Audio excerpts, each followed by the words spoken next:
오늘 이 아침도 방송을 통해서 예배하는 모든 성도들과 또 이 자리에 함께 오셔서 하나님을 예배하는 모든 성도들에게 하늘의 위로와 땅의 형통함이 넘치게 되기를 축복합니다.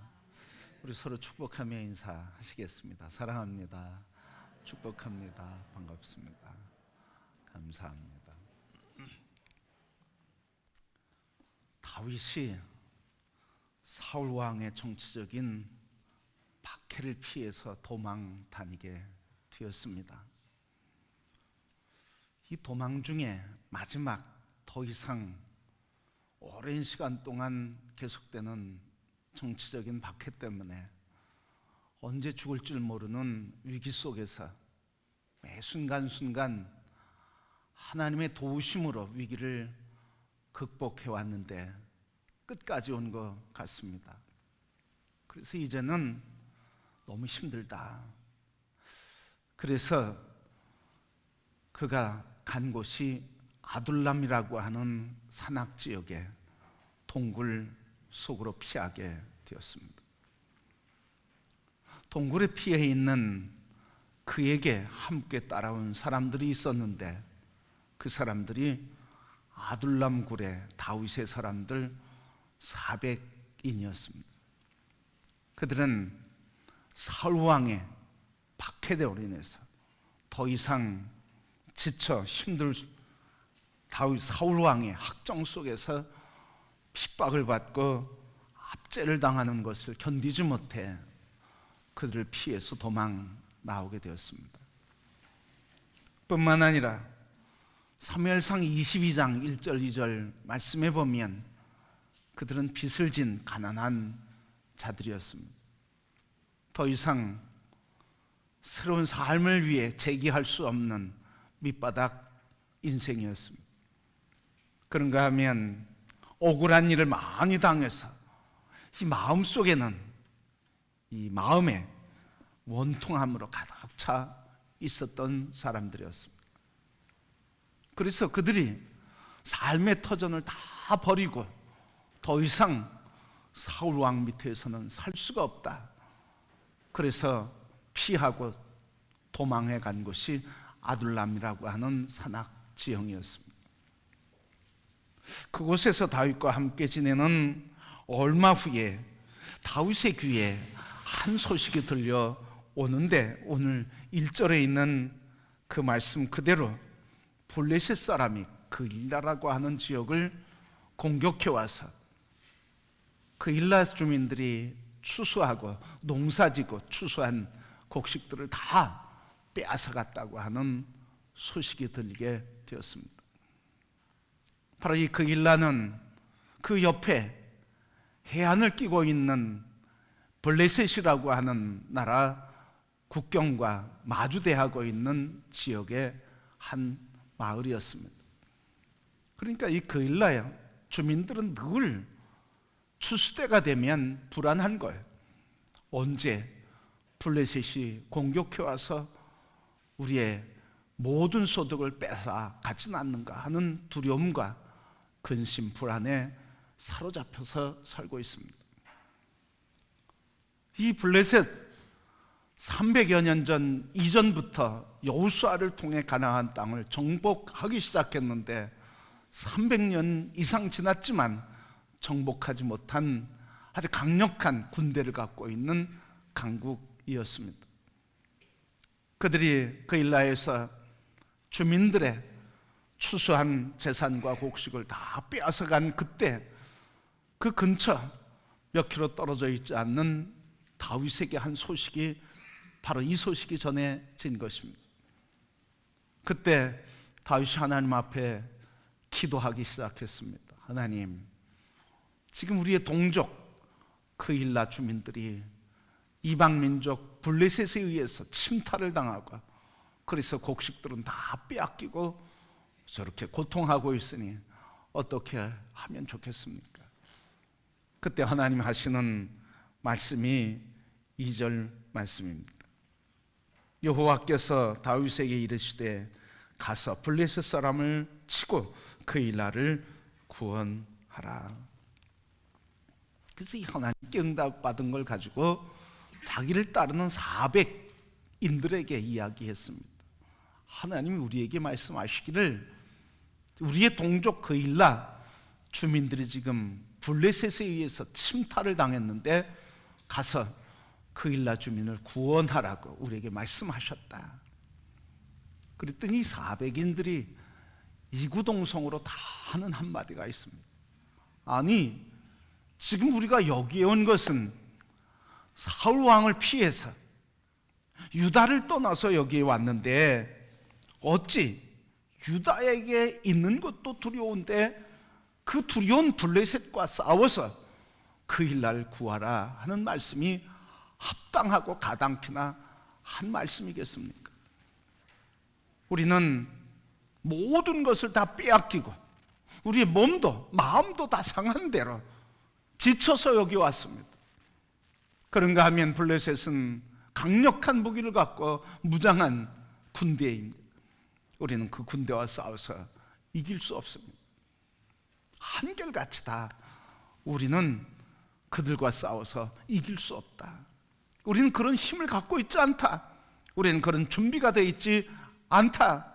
그들은 강한 군대라고 이야기하니까 다윗이 다시 한번 하나님 앞에 가서 기도하게 됐습니다.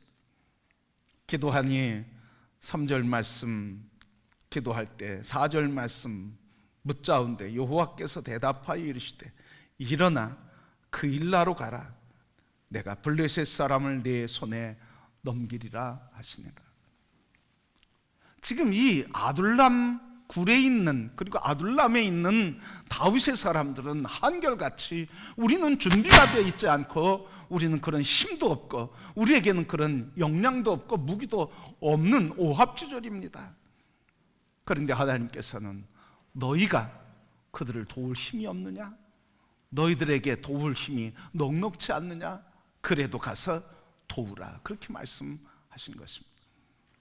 성도 여러분, 오늘 하나님께서 이렇게 말씀하신 이유는 뭘까요? 도울 힘이 없는데도, 그래서 전쟁에 나가면 블레셋 군대에게 살해당할, 전쟁터에서 개죽음을 당할 판인데 그걸 모르시는 하나님 있을까요?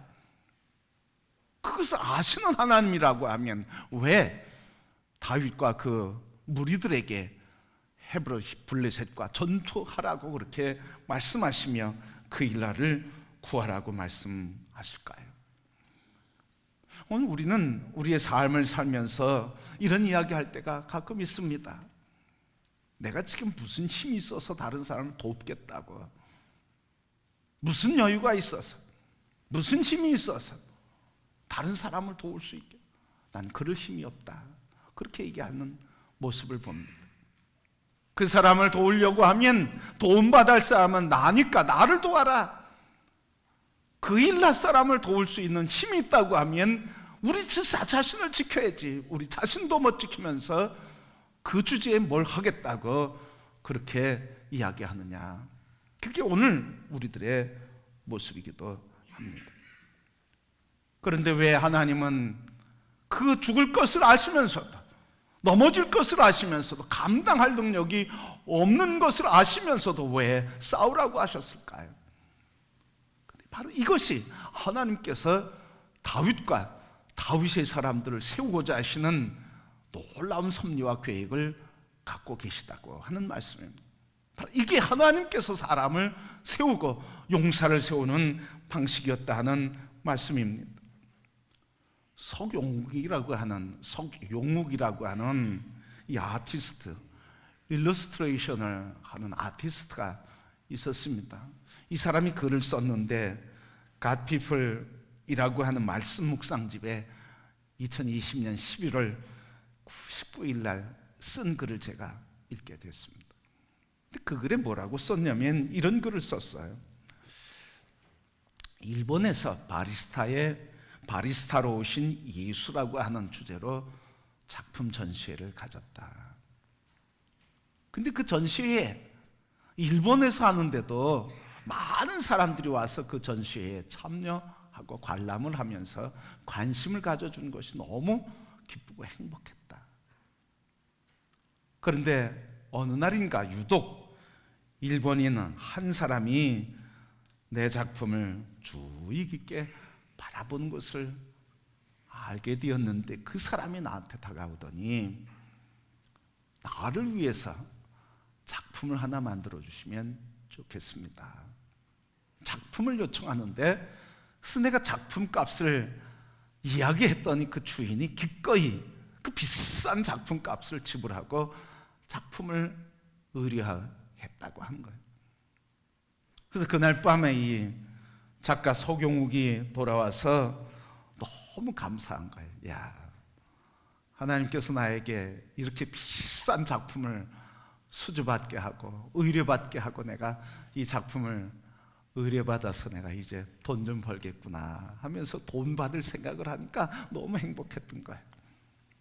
그래서 그날 밤 잠을 설치면서 하룻밤을 지냈는데, 그 사건 경험을 통해서 하나님이 날 사랑하시는구나, 하나님이 나와 함께 하시는구나 하는 경험을 하게 됐습니다.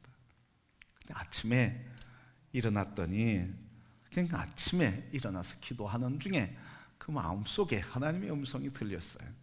영우가, 너 그 작품 그냥 그 사람에게 선물을 주면 좋겠다. 이 하나님의 음성을 듣는 순간 그 마음속에 가졌던 기쁨과 흥분은 한순간에 사라지고 말았습니다. 아니 하나님, 나도 지금 돈이 없어서 가난한 예술인인데, 가난한 예술가인데 하나님 내 처지를 아시지 않습니까? 내가 지금 누구를 도울 만한 처지에 있지 않는 거 아시지 않습니까? 계속 하나님 앞에 얘기하는 거예요. 하나님, 나 가난한 거 아시지 않습니까? 지금 누구를 도울 처지가 아니라는 것 아시지 않습니까? 왜 그렇게까지 해야 됩니까? 나는 그럴 형편이 되지 못합니다. 그런데도 그 마음속 계속 하나님이 말씀하시는 건 뭐냐면, 그래도 그 작품을 그 사람에게 선물로 주어라. 그 음성을 듣고 이 서경욱이 그 기분이 너무 안 좋았어요. 그래서 투덜투덜거리면서 하루를 지나는데, 그때 그 마음속에 깨달아지는 게 있었어요. 그 마음속에 깨달아지는데, 주님의 마음으로 깨달아지는데, 모든 이에게는 내 사람이 필요하다. 내 그림을 통해 내 사랑이 그에게 전달되길 원한다 하는 하나님의 감동을 듣게 되었습니다. 그래서 그 감동에 순종해서, 그래, 누군가가 하나님의 사랑을 전하는 통로가 필요하다 하시니 내가 그 말씀에 순종하야지 하면서 어려운 결단을 내리고 작품을 다 만든 뒤에 이 일본인에게 작품을 주면서 메모 한 장을 썼습니다. 하나님께서 당신을 참 사랑하십니다. 이 작품 가격보다 더 사랑하십니다. 이 작품을 당신에게 그냥 선물로 드리겠습니다. 그러면서 그 마음속에 어려운 결단이었지만 작품을 그냥 그분에게 증정을 하면서, 당신은 하나님이 사랑하십니다, 하나님께서 이 작품의 가격보다 더 사랑하십니다 하면서 마음의 감동이 떠오르는데, 그래, 내가 돈을 주고 이 작품을 팔았다고 하면 그냥 그분의 원하는 장소에 붙어있는 그림이었지만, 그러나 이 그림이 붙어있는 장소에 이 그림을 받은 사람이 이 작품을 볼 때마다 이 작품을 통해서 내가 받은 사랑을 이야기할 것이고 그 편지를 이야기할 것이다. 그러니 그 사람 입에서 편지의 내용을 얘기하면서 하나님이 날 사랑하시고 이 작품의 가격보다 더 사랑하신다고 하는 복음을 그들 입에서 전할 것이다 하는 생각을 하니까 너무 행복했던 거예요. 돈이 없는 가난한 예술인으로서 작품을 그냥 증정한다고 하는 것 쉬운 일이 아니었지만, 그럼에도 주라고 하시는 그 말씀에 넉넉하지 않음에도 작품을 줄 때 그 마음속에는 기쁨과 감격이 넘치게 됐다고 하는 말씀입니다. 성도 여러분, 누군가 우리가 돕고자 하는 마음에 감동이 있을 때, 그래서 누군가를 돕기로 할 때마다 내 안에 이런 소리가 들리지 않습니까? 너도 넉넉하지 않은데, 너도 부족한데 내가 무슨 힘이 있다고? 넌 피해자 아니냐? 너 또한 손해를 보고 상처받은 사람이 아니냐? 위로받을 사람이 있다고 하면, 도움받을 사람이 있다고 하면 바로 너 자신이 아니냐? 바로 이 다윗의 사람들이 우리에게도 있지 않느냐 하는 말씀이에요.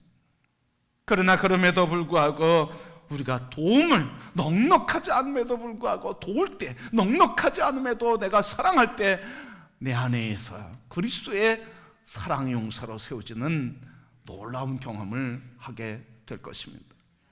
성도 여러분, 하나님이 세우는 방식, 하나님이 사람을 세우는 방식이 바로 이런 거예요. 내가 여유 있어서가 아니라 여유 없음에도, 내가 넉넉하지 못함에도 불구하고, 내가 그런 마음이 없음에도 불구하고, 내가 여전히 연약하고 상처받은 존재임에도, 그럼에도 불구하고 사랑하고 도와주고 섬기고 용서하고 화평을 이루는 일에 나를 내어드릴 때 바로 그 사람을 통해서 화평을 이루며 사랑을 이루며 하나님이 기뻐하시는 나라와 공동체를 이루어 가시는 것입니다.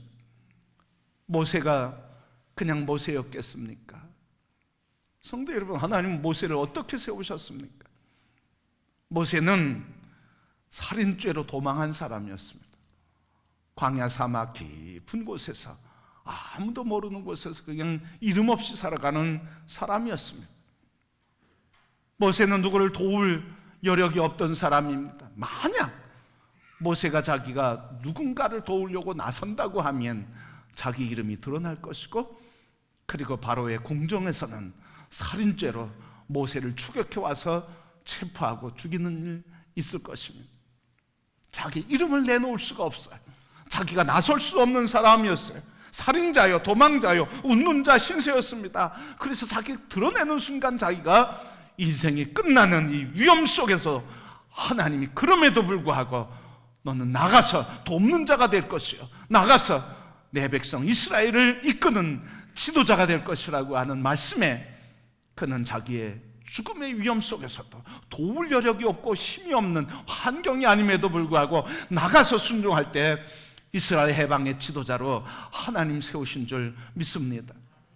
바로 하나님이 사람을 세우시는데 이렇게 세우신다는 거예요. 여유 있어서 하나님이 사람을 세우는 게 아니에요. 능력이 있어서 사람을 세우는 게 아니에요. 능력이 없고 여유가 없고 여전히 가난하고 부족하고 상처 있고 문제 있는 나 자신이지만, 그러나 그럼에도 불구하고 가서 도우라, 그럼에도 불구하고 내 일을 하라 말씀하시는 순종하는 자를 통해서 하나님은 해방의 지도자로 세우셨고, 다윗을 통일 왕국의 왕으로 세우셨고, 그리고 그 신하들인 아둘람불의 400인들은 이스라엘 통일 왕국을 이루는 일에 최전선에서, 그리고 최고의 지도력을 발휘하는 군사 지도로서 지도력을 발휘하는 군인이 된 줄 믿습니다. 성도 여러분, 하나님은 바로 이렇게 역사하셔요.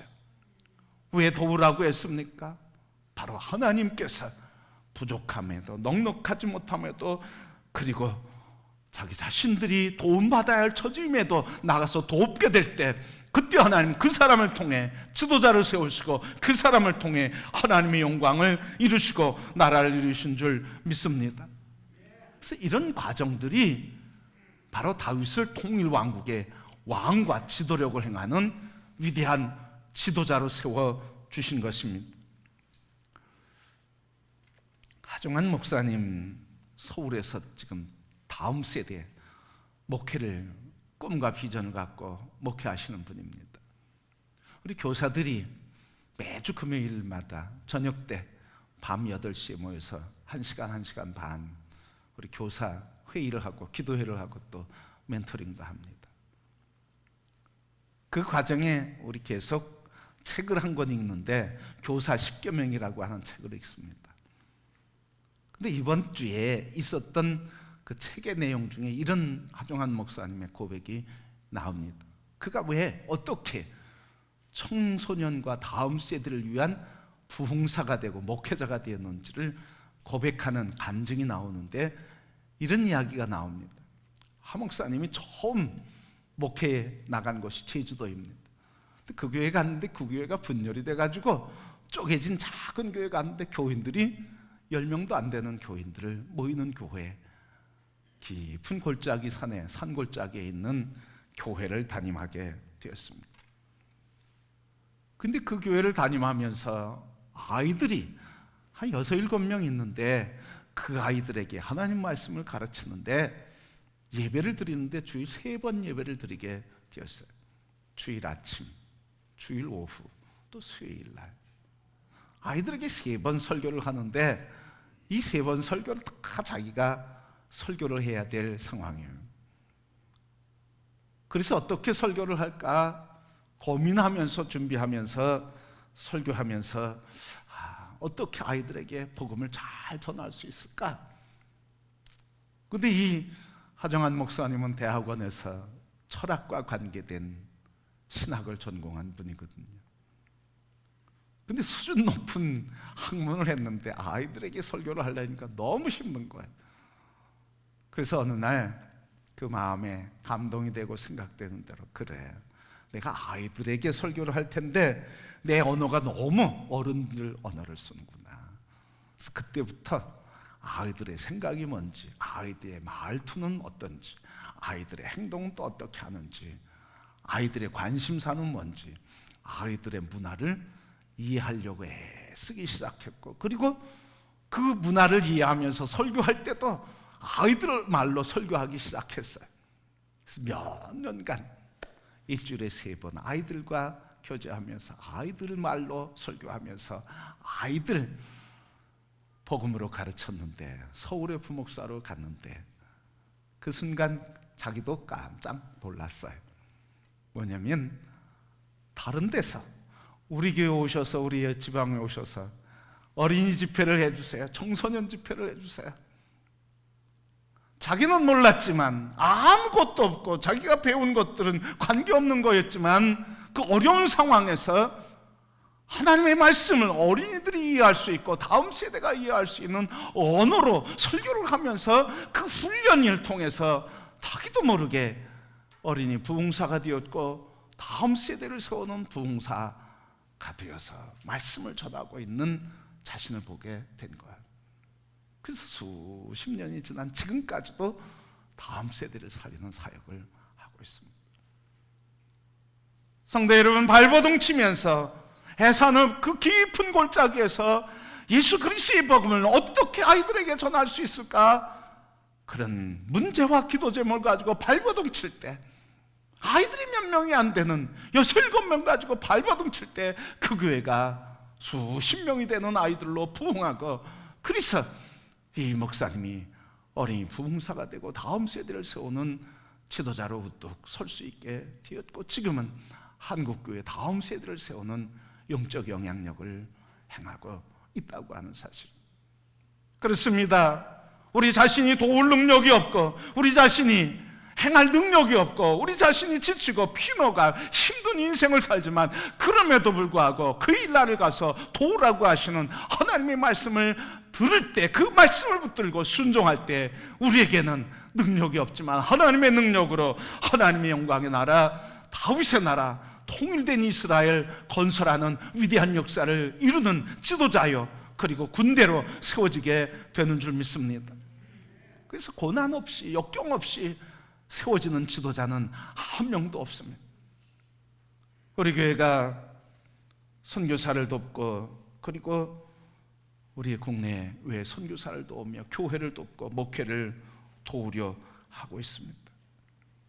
그러나 여러분, 우리 교회가 언제 위대한 역사를 감당하겠습니까? 우리 교회가 재정이 풍성하고 또 교인들이 많이 더 크게 부흥해서 주님의 일을 할 수 있겠습니까? 그때 할 수 있는 게 아닙니다. 지금 도울 여력이 부족하다 할지라도, 섬김의 능력이 부족하다 할지라도, 지금 바로 이때 우리가 그 어려움 속에서도 이웃을 섬기며 지역을 섬기며 교회를 섬기며 그리고 고난당하는 사람들을 섬기며 연약한 자들을 섬기고 선교사들을 섬기며 개척교회를 섬기는 이 삶을 살아갈 때 교회를 통해서, 이 교회를 통해서, 여러분들을 통해서 하나님께서는 하나님 교회를 세우며 하나님의 나라를 세우며 하나님들을 세우는, 하나님의 자녀를 세우는 위대한 역사를 이루는 교회, 존귀한 백성과 교회를 세워주시는 줄 믿습니다. 그러니까 우리는 지금 없다고 하는 게 이유가 될 수 없어요. 없음에도 불구하고 할 수 있는 것들을 행하게 될 때, 그때 하나님의 교회와 성도들은 건강하게 세워지게 되는 줄 믿습니다. 그러니까 다윗과 다윗의 군대는 어디에서 세워진 겁니까? 그냥 교실 안에서 세워진 게 아니에요. 전쟁터에서, 필드에서 세워진 거예요. 야전에서 세워진 겁니다. 우리 교회가 이 지역과 나라와 세계에 하나님의 사람을 세우고자 하는 꿈과 비전을 이루기 위해서 하나님께서 우리를 통해 이루시고 행하시는 그 역사를 위해서 우리는 우리의 재정이 부족하고 자원이 부족할지라도 우리 모두가 다 함께 지금이야말로 그 일을 이룰 때라고 믿고, 시간이 없음에도 불구하고 지금이 바로 하나님 말씀으로 무장할 때라고 믿고, 우리가 가진 재정이 부족해도 지금이야말로 더 고난당하고 어려움당하는 이웃과 교회와 선교사를 도울 때라고 그렇게 믿고 믿음으로 하나님 말씀에 순종할 때 주님께서 이 교회와 성도들을 통해 위대한 역사, 더 존귀한 하나님의 영광의 교회로 세워지게 하시는 줄 믿습니다. 성도 여러분, 우리는 네가 넉넉지 못하냐? 그래도 도우라 하는 하나님의 말씀을 통해 해야 할 일이 있습니다. 오늘 우리에게 이런 말씀을 하실 때마다 우리는 아멘 하며 나가야 할 것입니다. 네가 힘드냐? 그래도 내가 도우라. 그러면 내가 블레셋을 이기게 할 것이다. 내가 외로우냐? 그래도 내가 품으라. 그러면 내가 블레셋을 이기게 할 것이다.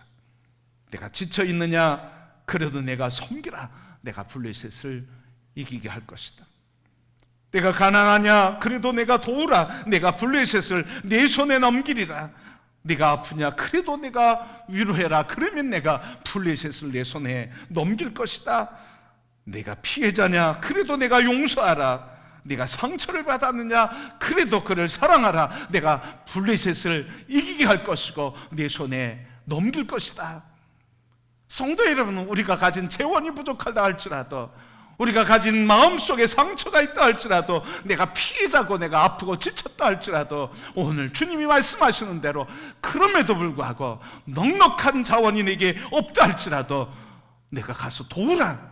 내가 가서 품으라. 내가 가서 용서해라. 그러면 내가 네 안에 있는 블레셋과 너희 관계 속에 있는 블레셋을 건져 그 일 나를 회복시키리라 말씀해 주시는 줄 믿습니다. 성도 여러분, 우리는 부족해도 넉넉히 이기게 하시는 하나님의 역사를 언제 감당할 수 있겠습니까? 오늘 이스라엘 다윗의 사람들은 오늘 4절 5절 말씀 보니까 다시 하나님께 기도할 때 하나님이 이렇게 말씀하셨습니다. 일어나 그 일라로 내려가라. 내가 블레셋 사람들을 네 손에 넘기리라 하신지라. 이에 다윗과 그의 사람들이 그 일라로 내려가서 블레셋 사람들과 싸워 이기니라 했습니다. 하나님이 말씀하신 그 말씀에 이에 순종할 때, 다시 얘기하면 하나님의 말씀이 들려질 때, 그 말씀에 붙들릴 때, 그 말씀에 붙들릴 때 그 안에서 순종하며 그 안에서 능력이 나타나며 그 말씀이 힘과 능력과 권세가 돼서 넉넉히 이기게 하시고, 넉넉한 힘이 없을지라도 하나님의 역사를 이루는 위대한 지도력을 발휘하게 하신 줄 믿습니다. 우리를 넉넉지 못해도 이기게 하시고 넉넉지 못해도 하나님의 역사를 이루게 하는 힘은 무엇입니까? 그것은 바로 내 안에 있는 자원이 아니라 내 안에 계신 주의 말씀인 줄 믿습니다. 성도 여러분, 여러분 안에 계신 말씀이신 예수 그리스도가 세상을 이기며 연약함에도 승리자가 되게 하시며, 내가 상처받고 여전히 아파할지라도 위로자가 되고 치유자가 되며 구원이신 예수 그리스도의 사랑에 영적 공동체를 이루는 능력이 되시는 줄 믿습니다. 내가 아니라 내 안에 계신 말씀이신 예수 그리스도 그분에게 붙들릴 때 우리는 이 땅에 주의 나라를 이루며 하나님의 영광스러운 천국을 가정에 이루며 하나님의 교회가 이 세상을 품고 하나님 나라를 이루는 위대하고 존귀한 교회로 세움받고 쓰임받게 되는 줄 믿습니다. 성도 여러분, 그렇게 우리가 할 일은 무엇입니까? 그것은 우리의 힘이 되며 모든 자원의 근원이 되며 공급자가 되시는 주의 말씀을 붙드는 것인 줄 믿습니다. 그렇게 여러분, 이 세상에 붙들릴 것, 그것은 오직 하나님 말씀이요 말씀이신 예수 그리스도를 붙들 때 우리는 세상을 이길 힘이요 세상을 위로할 소망이요 그리고 사랑을 넘치게 공급받고 하나님의 나라를 이루는 거룩하고 존귀한 자가 될 것입니다. 그리고 교회 모든 성도들이 우리의 삶의 자리에서 능력이요 힘의 근원이신 말씀이신 예수 그리스도를 붙들고 그분에게 붙들려서 이 땅에 주의 나라를 이루며 하나님의 거룩한 나라를 세우는 하나님의 사람으로 세움받고 쓰임받는 교회와 성도가 되기를 축복합니다. 그래서 말씀을 붙들고 살아가는 삶의 자리인 가정의 천국이 되며 말씀을 붙들고 말씀이신 예수 그리스도가 함께 거하는 삶을 살아가는 삶의 자리에서 천국을 이루며 하나님 나라의 화평케 하는 화해자요 그리고 그 기쁨과 축복의 통로가 되는 온 성도들의 삶이 되시기를 축복합니다. 성도 여러분, 이제 우리를 살리는 힘 그리고 우리에게 넉넉지 못해도 모든 것을 넉넉히 이기게 하시는 힘, 그것은 예수 그리스도 오직 말씀에 권능 것을 믿고 말씀의 자리로 나가기를 축복합니다. 말씀을 붙들기를 축복합니다. 그래서 말씀을 붙들고 그 권세 안에서 승리의 노래를 부르는 성도들이 돼 주님 오시는 그날까지 이 땅에서 승리자요 존귀한 자요 하나님의 영광을 이루는 복된 삶을 살아가신 성도들이 되기를 주님의 이름으로 축복합니다.